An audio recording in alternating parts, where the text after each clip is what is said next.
Alrighty, so another day, another sneaker pickup. So I'm on Depop. It's not so big in the US. I know they use it a lot out in Europe, London, those places. And I came across these dead stock salt stain dunks from, I want to say, 2014, 2015. The dude had them listed at $150, and if I go to my chat, I shrewdly talked him down to $125, and he accepted. So $125 shipped for these dead stock dunks from a few years ago. Really excited to get them in. Let's wait for these to come in, hopefully before the Christmas holiday, but unlikely that'll be the case, so I'll catch up with you guys in a few days. 4 to 6 days later. So these salt stain dunks were for sure an impulse buy, and I definitely did not need them. But if you're a regular to the channel, you know I can never pass up a good deal, and I was able to get these in dead stock condition for $125 shipped from a seller on Depop. In my opinion, that's a good deal, considering they're brand new from 2014, and there aren't many pairs floating around in condition like this. So Nike SB Dunks just have great storytelling and concepts and inspirations when it comes to their sneakers, and this pair is certainly no exception. This pair was designed by Anthony Hart, a skater turned designer who was oddly known for skating the Yeezy 2, if you remember that slightly viral video from a few years ago. In an interview with Complex, Hart mentioned that in walking around the winter during times of snow, it messes up the streets because of the salt they spread, and ultimately gets all over your shoes. As a result, the overall material on the uppers has this sort of salt stain look to them. With Hart being a sneakerhead, he took it a step further and drew inspiration from a few Jordan sneakers, which would explain the translucent blue icy bottom taken from the Space Jam 11, as well as the red checkered inner lining straight from the Jordan 10 Chicago. So these dunks may be reminiscent of something like the Lance Mountain Nike SB Air Jordan 1s, or more recently the LA to Chicago or New York City to Paris pairs, in the sense that they have some added layer underneath as you skate them. Unlike those pairs, however, this upper material is in this textured suede. In feeling and looking at it, it seems like there's a base layer of suede with an additional textured layer on top. Quality is hard to say on these. It's not quite that gritty GR suede that you'd expect with recent releases, but it also isn't plush or premium feeling. It's sort of in its own classification. It's not quite weatherproof either, and I don't imagine I'll be wearing these too much in the rain or the snow. I will say though, it is perfect for the wintertime in that they utilize a darker color palette and would hide dirt very well.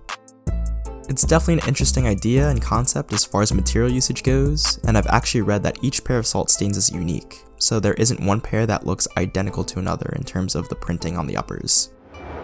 Aside from the quirky details of the translucent bottom and red checkered inner lining, some other unique details include the usage of this black shiny leather at the Nike swoosh, as well as this red smooth leather at the tongue tag, different from the usual textile you'd find on other SB Dunk highs. Otherwise, everything else is pretty much standard SB Dunk stuff. From the black mesh padded tongue, to the Zoom Air insoles, teal box, and red extra set of laces, it's all standard SB we've come to expect. Sizing and comfort is also standard SB. I went with my true size of a 9.5 and find that they fit perfectly, especially since the suede material on here has more give than something compared to like a stiff leather. Comfort is also a step up from standard sportswear dunks because of the Zoom Air usage and that additional bounce it gives. Conceptually, these are definitely a quirky sneaker to add to the collection. Living in the Northeast, I can definitely attest to salt just ruining everything in the winter, from cars to the sneakers that you wear on your feet. That said, these are definitely a winter wear for sure, not so much a sneaker to put on in the summer. If I were pulling out some dunks in the summer, I'll defer to my porcelain lows or flamingo highs, both of which share similarities to these salt stains, in that they both have a sort of textured look and feel to them.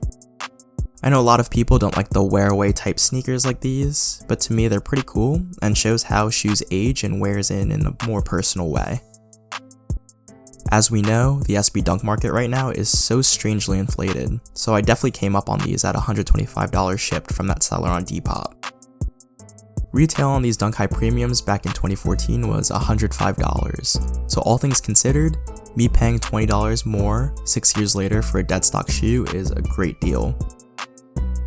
If you want a pair like this, definitely keep an eye on eBay and all these different buying and selling apps because there are always deals to be had, so you just need to be patient. I also didn't mention it earlier in the video, but these are listed as a Dunk High Premium SB with a colorway of black, and gym red. Details on every sneaker I review can always be found in the description of the video, so be sure to always check that out. But anyway, that wraps it up for this video. Let me know what you guys think of these Holstein Dunks in the comment section below. Are these a pair you remember? Would you go back and grab them? Let's chat about it.